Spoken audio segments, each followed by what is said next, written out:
ευέλικτα πλάσματα, μαλλί, παστικό, αλλά και κοπάδιστος.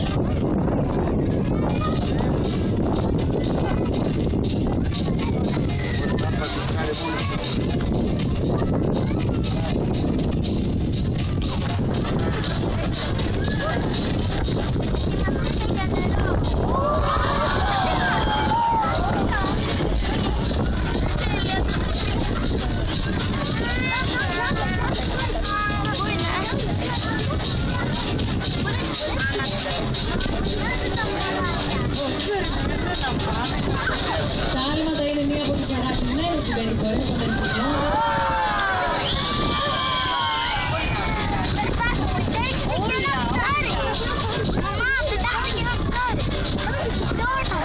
Την οποία αναπτύσσουν όταν θέλουν να παίξουν, να προειδοποιήσουν για κάποιο κίνδυνο, όταν θέλουν να κάνουν επίδειξη στο αντίθετο φύλλο, όταν θέλουν να δώσουν την τροφή τους σε κάποιο τέλος της κοινωνίας από το υπόλοιπο κομμάτι, ή απλά όταν θέλουν να παίξουν.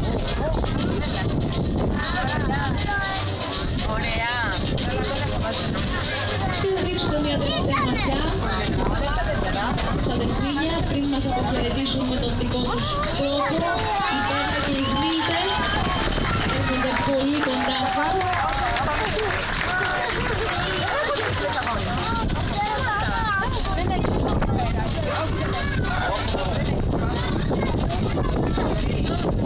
Και σηκώσουμε όλοι τα χέρια να χαιρετήσουμε τα δελφίνια.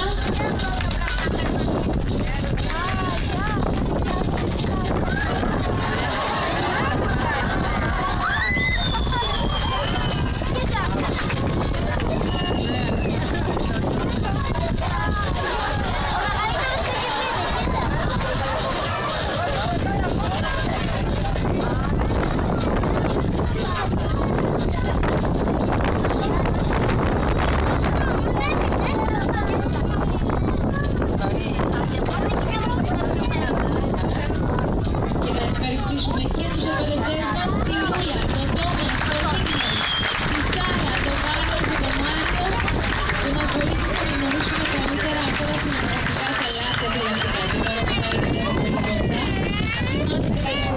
πολύ κοντά, ευχόμαστε να προστατεύσετε το φυσικό μας περιβάλλον. Είναι πολύ σημαντικό να μην πετάμε σκουπίδια στις ακτές και τις θάλασσες για έναν πολύ απλό λόγο.